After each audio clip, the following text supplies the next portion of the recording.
This is Nick Redding, and you're listening to PreserveCast, a podcast with a worldwide listenership that explores the broad world of preservation from every angle, from drones to mudlarking and everything in between. Now, let's get preserving.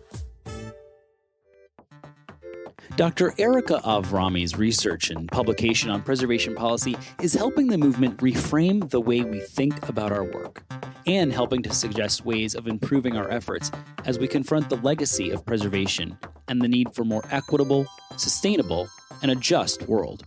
Topics of conversation that I felt would be of great interest to all of our PreserveCast listeners. This is Nick Redding, and you're listening to PreserveCast. Today, we're excited to be having a conversation with Dr. Erica Avrami, who is the James Marston Fitch Assistant Professor of Historic Preservation at Columbia University, a preservationist and a planner and a thought leader on preservation and policy. We're going to be talking about all those things and how they all come together. But before we get there, it's always fun to kind of know a little bit about the person we're talking to. So tell us a little bit about your background, your upbringing. You know, was there a spark that led to this? And, you know, we'll talk about your education and stuff, maybe first job in the field, all that good stuff. But what's the backstory of you and how'd you get into all this? So I can't say it was really a spark, but more like a confluence of forces that date back to my childhood. My father was a military history buff. He served in the Army Air Corps during World War II. He was educated through the GI Bill. He went on to work for the Department of Defense for more than 30 years. And as the son of immigrant parents, my dad's military service was really seminal to finding his place in the arc of the American narrative.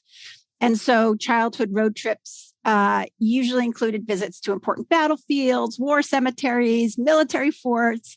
So I learned about the power of landscapes and architecture from a very early age. And kind of in parallel to that, when I was 6 years old, my best friend's parents purchased an historic 10-bedroom Victorian home and painstakingly restored it over the next decade.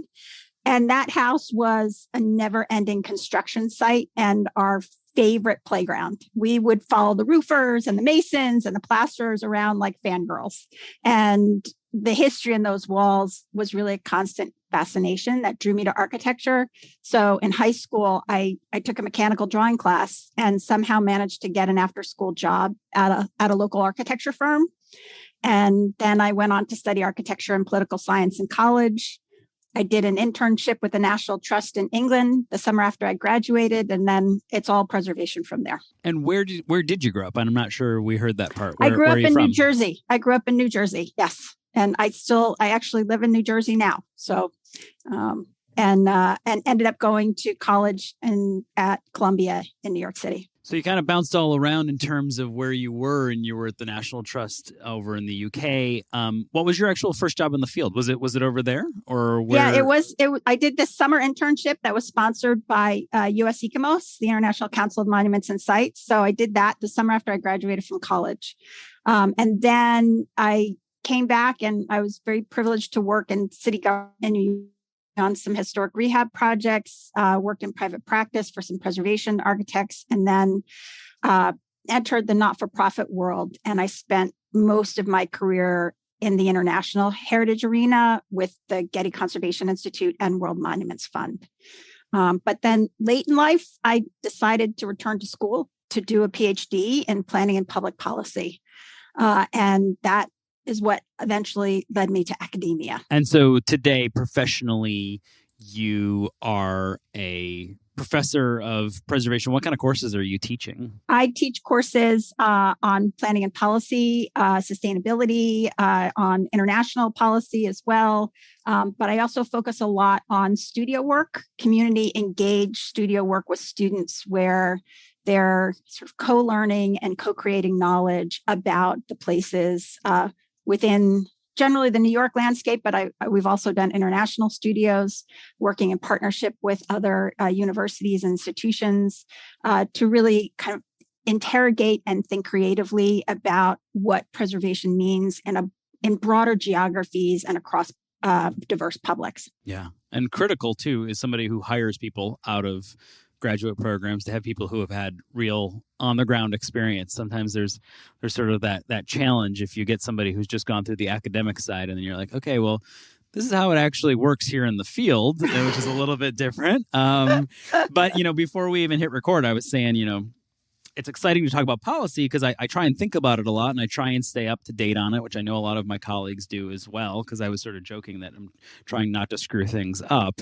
And there's a long legacy there of preservation kind of not always getting it right. And you've written, extensively on this as of late, with a particular focus on policy, the legacy of those policies, ways of improving it. I'm curious, kind of given all that you've done, the international side and, your upbringing and the academic piece, is there a common thread to the kind of research that interests you right now, and what might that be? Right. So it might help to kind of frame how I look at policy. Because, it means different things to different people in the heritage world. And so, I tend to focus on policy as a form of public policy.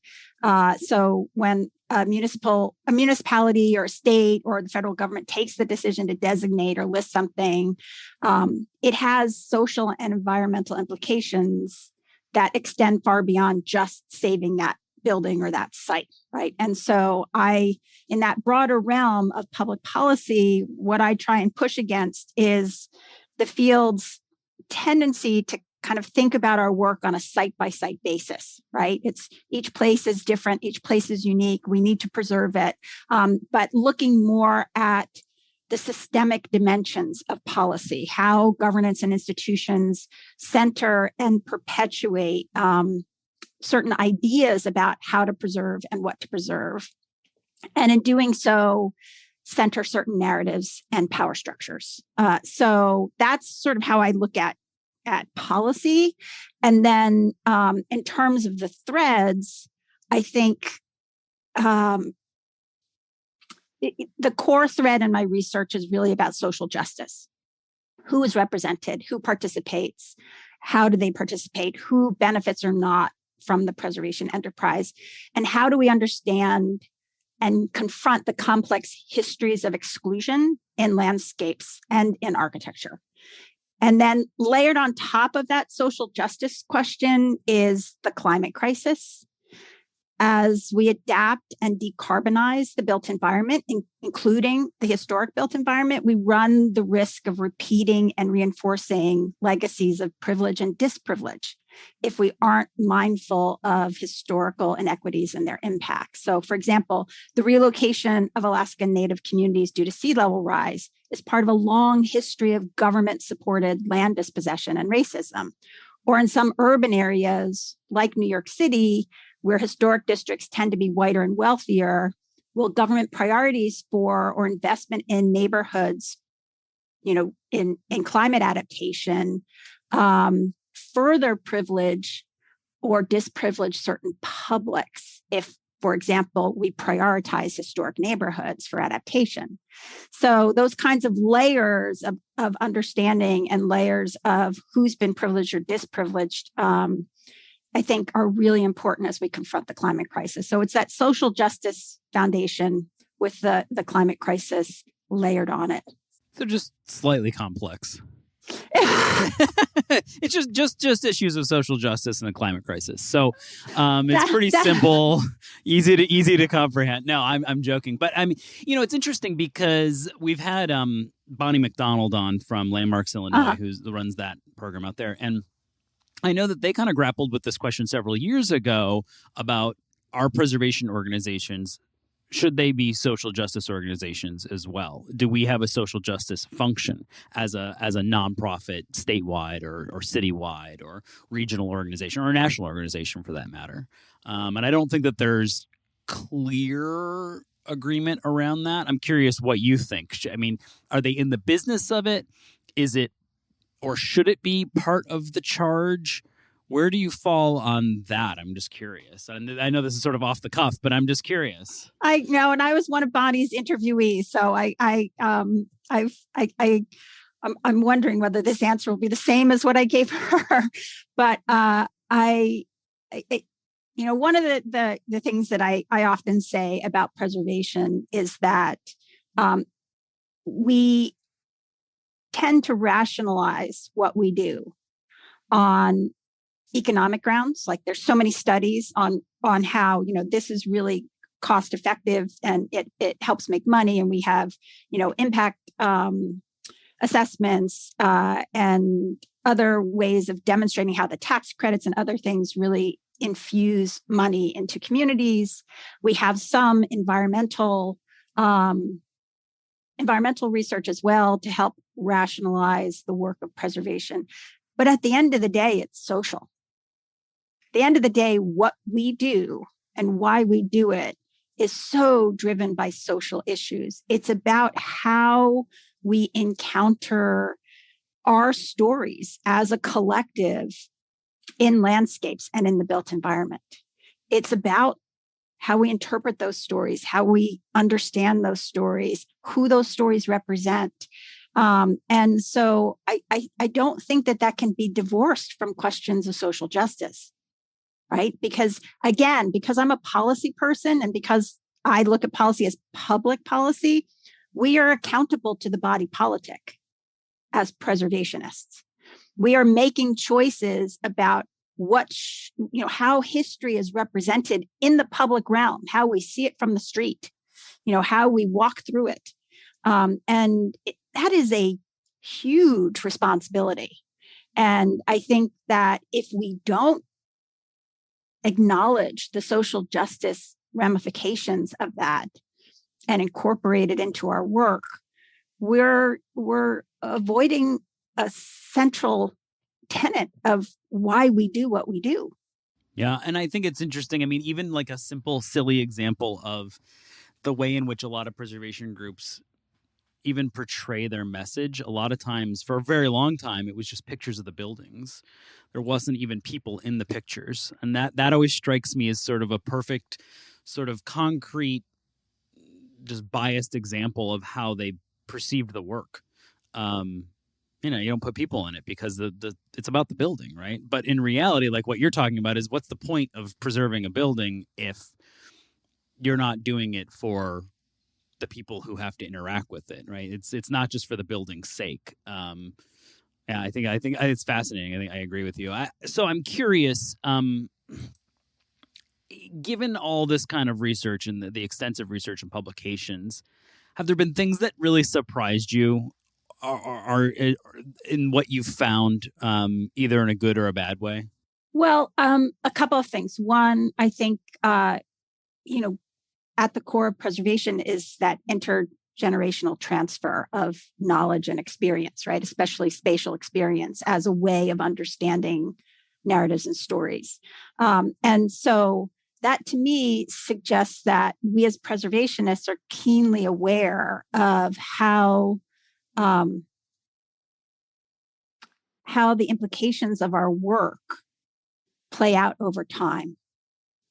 But we don't spend a lot of our resources and energies on actually looking at how our work impacts communities over time. And so I think that is always surprising to me, that the reflection on our past, again, as a field of policy, that's really only been around for, the last century, if not in a more robust way, half a century, that we're not willing to really test and interrogate that further and to improve it as we learn more. Because we always talk about sites that they have these aggregated histories and we accumulate, importance and value over time, but the same can be said for how policy plays out across geographies and publics.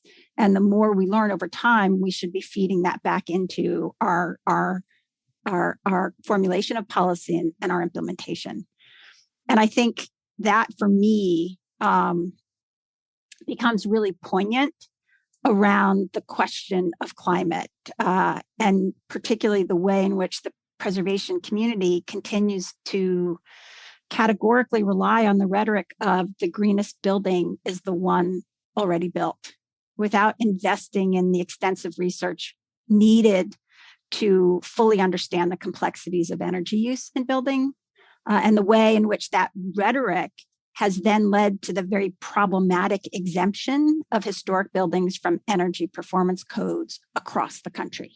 I and colleagues just published a study on this, and we tested the implications in New York City and examined as well how a new generation of greenhouse gas laws are complicating this issue further. And so, what we found was that the claim that older buildings consume less operating energy does not have a clear evidentiary basis. Building age is not a reliable metric for energy consumption, and the preservation field needs to own up to that. And claiming that embodied energy or embodied carbon makes up for energy performance isn't itself a sufficient response, because the research on that is lacking as well. So I think when it comes to energy, especially, and energy in relationship to climate, the preservation field is talking the talk, but we're not walking the walk. And that's really surprised me, because I think we can do so much better. How do we do better? Well, I think part of it is this question of research. So much of what constitutes research in our field is done by advocacy organizations that have a mission that's pretty embedded or ingrained with regard to advocating for older buildings. And so research requires us to take a critical lens and be very conscious of bias. And to do so, I think we need institutions that are a little outside of that advocacy realm, whether it's universities or think tanks. I think we need to engage with other disciplines who do some of this research well. It's one of the reasons why I went back to do a PhD in planning and public policy, because I felt that my tools to ask some of these questions and investigate them fully were very limited in my preservation background. And that looking to other disciplines really brought a new set of perspectives to my work. Well, I think this is a good place maybe to take a quick break and then come back and talk about these challenges and maybe things that you would change if you could, and that kind of work when it comes to preservation policy. And we'll do that right here in PreserveCast. Historic preservation can't happen without skilled tradespeople to perform the work, and there's a critical need right now for those tradespeople. The Campaign for Historic Trades, powered by Preservation Maryland, is working to meet that need by strengthening apprenticeship opportunities within historic trades. In partnership with the National Park Service's Historic Preservation Training Center and Conservation Legacy, the campaign is currently recruiting for NPS Traditional Trades Apprenticeship Program, or TTAP. TTAP's an intensive 20-week apprenticeship that provides young adults the chance to learn historic trade skills while working on America's most iconic historic sites. Multiple positions are open for the 2022 season at national parks across the country. Visit historictrades.org for more information on TTAP and how to apply today. This is Nick Redding. You're listening to PreserveCast. Today we're joined by Dr. Erica Avrami, who comes to us from Columbia University. Before we took our break, we were talking about what preservation, we didn't really talk about what preservation gets right, but we certainly talked about what preservation gets wrong and some of the challenges associated with advocacy groups doing studies. So hopefully she doesn't hold it against me as someone who runs an advocacy group that's done studies, but I know what you're saying. So we've talked about the challenges and how we could do better. If you could immediately implement or change one policy or aspect of the way preservation works, you could just wave a magic wand, understanding that there's a lot of challenges doing these sorts of things. What would be one that you'd be like, immediately, I would fix this? Well, I think I need to take I need to frame that first, right? Okay. So I think this, this idea of equitable resilience is really critical right now when we think about communities and, how will we adapt and decarbonize the built environment? How will we do that justly? And how can preservationists support those processes through our are interrogations of social spatial relationships and place attachments. I think that's something we do really well when we dig deep to understand places, and that we have the capacity to bring more understanding to questions of not only the historic built environment, but the built environment writ large. And that if we tap those methods, not just the aspirations of saving places, but the methods we use to understand places and how people ascribe value and interact with them, then I think that we can offer so much to the climate question, whether that is in doing the adaptation and decarbonization work or in mitigating the effects of displacement. For example, working with both displaced and receiving communities when people are relocated as a result of climate. So I think there are many good things that we do as preservationists. I don't want to be the person who's saying, no. Like I am not a throw the baby out with the bathwater person. Like I think that there's much there's so much that we offer in this question. And I'd like to see us really hone and capitalize on that. And I think in terms of if there were one change I could make in policy pretty quickly, I think so much of what government preservation agencies do, especially at the municipal and state levels, is list or designate, and then do design review when changes are proposed to a listed or designated place. And they have really limited time and resources to attend to broader systemic issues. Who's represented? How can participation be made more just? How can criteria and standards be more inclusive? How do we ensure equitable distribution of benefits? All of those questions get sort of shortchanged because of the priorities that are placed on the designation and design review. And I think that balance needs to be altered. There's so much emphasis on the site-by-site considerations of what to save and how to preserve, and not enough on how policy performs and for whom. And I think if we can do that, we can bring to the table, particularly in the context of climate, a much richer set of skills and opportunities for the field.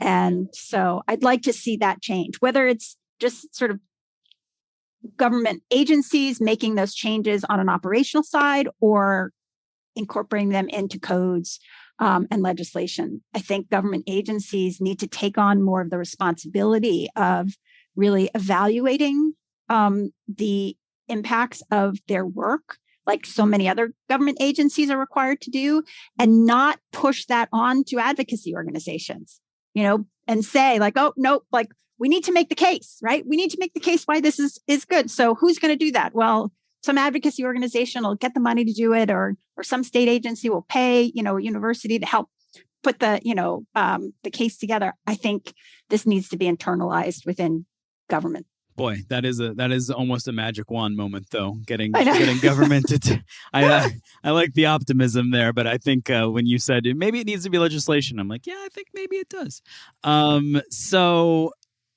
Okay, when it comes, there's tons of conversation around Secretary of the Interior standards, and I'm sure like policy wonks listening to this and preservationists who kind of live in the weeds. For those who don't, the Secretary of the Interior standards is sort of the way in which, well, not only are our properties considered, but how they're rehabbed and how they're documented, all those sorts of things. And it's, without kind of putting words in your mouth, it's heavily focused on integrity. And that makes it really hard to list things that maybe aren't perfect, but still have a tremendous story to tell. And we sort of have a one-size-fits-all approach compared to like the UK, where they have graded things and such. So when it comes to Secretary of the Interior standards, a lot of conversation around that. If you could change, one or two aspects of it, what's the thing that you first, you're in charge of doing it, and you get carte blanche to do it. What do you fix? Well, That's such a good question. And Sarah Bronin was actually a speaker at Columbia last week, and she talked a bit about this. And she wrote a chapter about the Secretary of the Interior standards in my latest volume in the series. So I'm not the best person to talk about this, but what I think is important is that, there are the criteria for designation, right? The National Register criteria, for example, of what we designate. And then there are the standards in terms of what's okay to do to these places that we designate. And I do think that both would benefit from, a reconsideration. Right. Certainly, as you mentioned earlier, these questions of material integrity, the standards of documentation that are required just for the listing, kind of compel us to think about some of the criteria differently. And, on the Secretary of the Interior standards, I do think that, the climate crisis will change our built environment dramatically. And Sarah Bronin wrote about this in terms of adaptation for floods, for example. I think we need to internalize that. And the Park Service has put together guidelines, right? The question is whether the guidelines or the ways in which people seem to be already working, because we see across the country municipalities that have put together guidelines, for example, for elevating buildings in flood area. How do those get incorporated into the Secretary of Interior standards, which affects so many municipal ordinances around the country? More than 80% of the municipal ordinances around the country, based on a study that I did with colleagues a few years ago, echo, some of these standards. So that question, I think, is important. Like, how do we look to the standards as thinking toward the future when it comes to the built environment? So whether it's flood adaptation, whether it's deconstruction, because buildings are going to be deconstructed more and more. And if buildings are deconstructed, we're not losing embodied energy. So our embodied energy argument disappears, right? Because you can deconstruct that and still, kind of the embodied carbon may still be there in the materials that you salvage. So I just think that the climate and our circular economy in relationship to the built environment are going to compel us to think differently about how we approach these buildings. And I think the standards really need to be about, I'd like to see the standards be more about how our choices affect people, not simply how they affect buildings. Yeah, comes back to that same silly little anecdote I gave you about preservation groups just showing pictures of buildings, right? Well, yeah, I mean, people are at the center of it, right? The before and after photographs, right? That's been our primary metric. And I've worked in the not-for-profit world, worked for advocacy organizations as well. That's a really compelling tool, right? To be able to show those before and after photographs. But I think it shortchanges the work that we do in this field. And I'd like to see us get beyond that. So we've talked a lot about the challenges. We'll be a little positive in the way we describe it. We've talked about the challenges. We've talked about things that you would potentially change if you could. Are you optimistic about the future of preservation? And if so, what gives you some hope?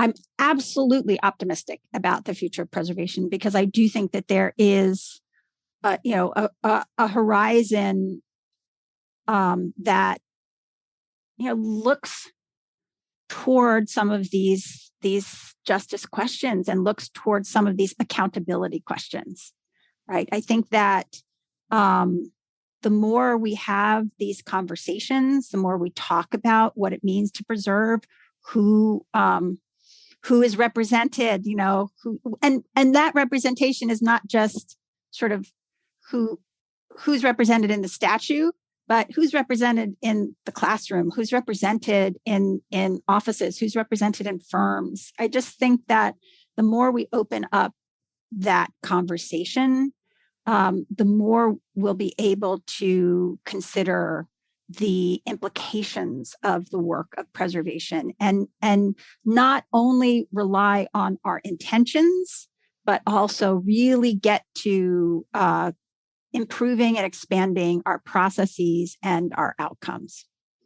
And so I think, understanding policy, not simply as what we want to do when we save a building, but what actually happens when you save a building and how you do that will be critical to the future. And I think that what gives me tremendous hope is the fact that students are interested in this.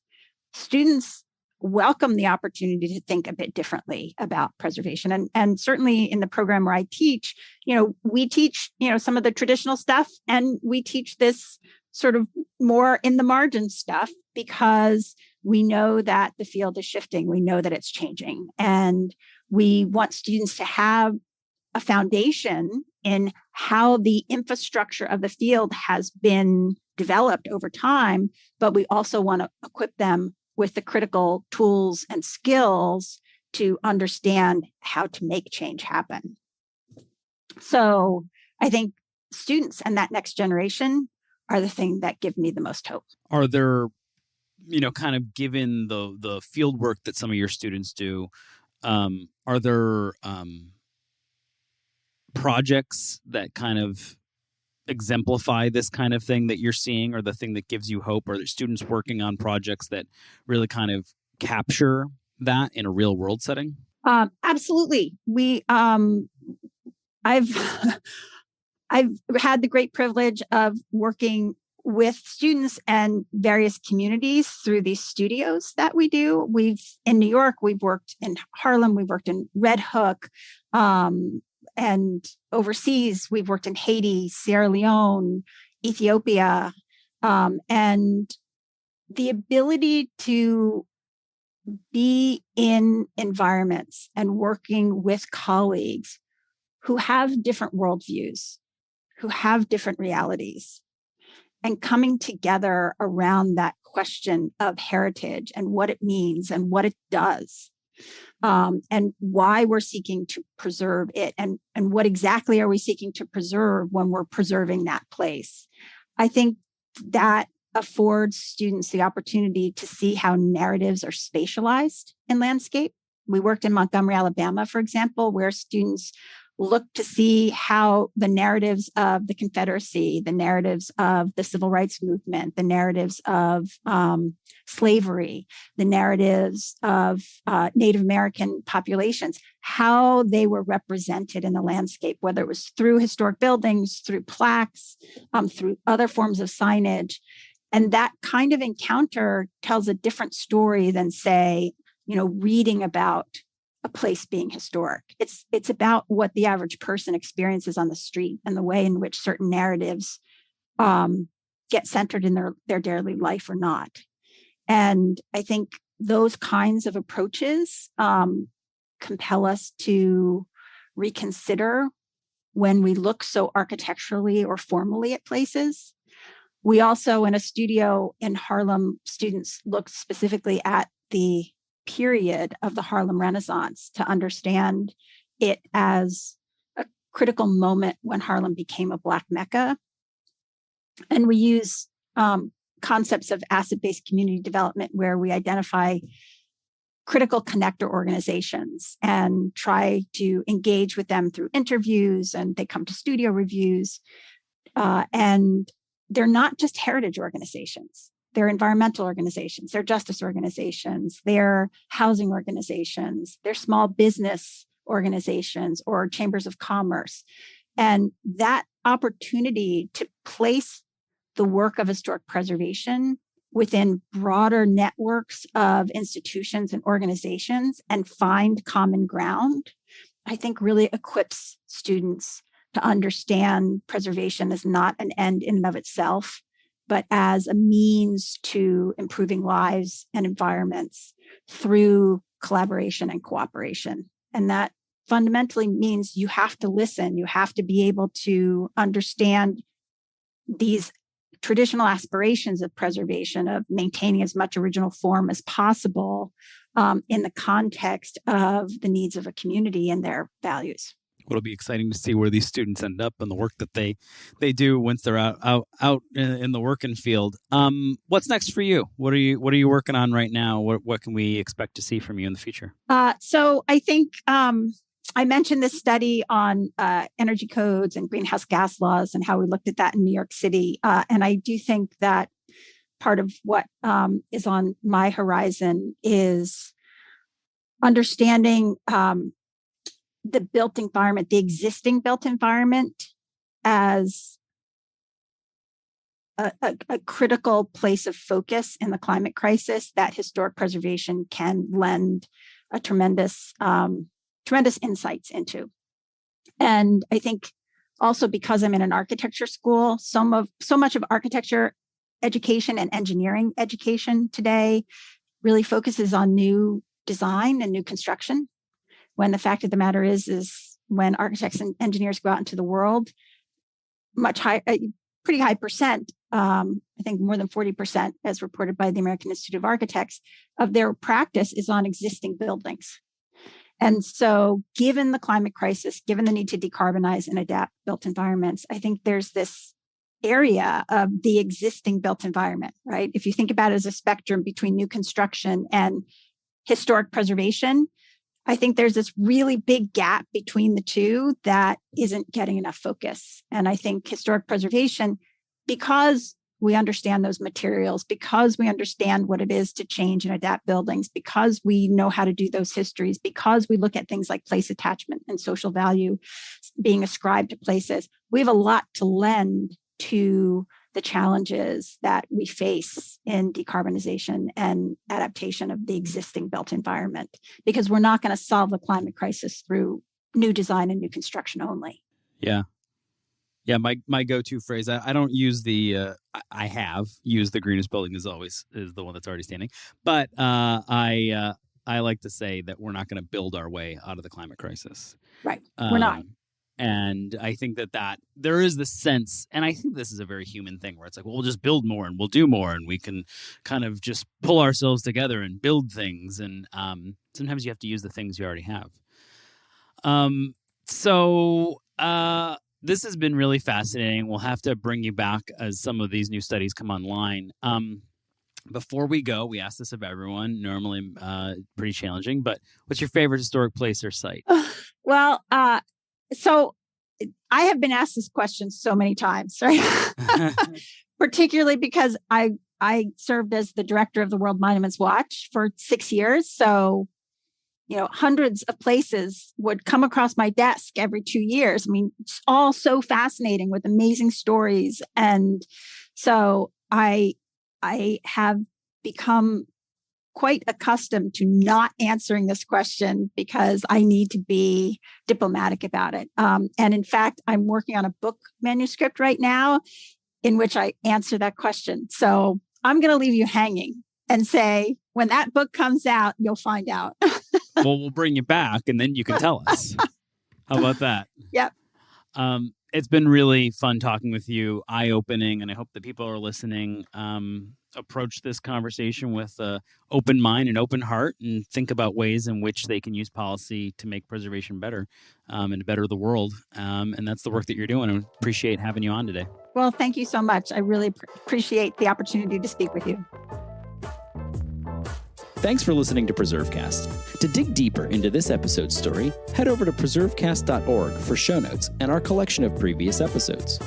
Don't forget to engage with this podcast by subscribing, commenting, and leaving a review. Follow along on Instagram, Twitter, and Facebook at PreserveCast for even more. PreserveCast is currently recorded in Walkersville, Maryland, and sponsored by the 1772 Foundation, and powered by Preservation Maryland. Thanks for listening, and keep on preserving.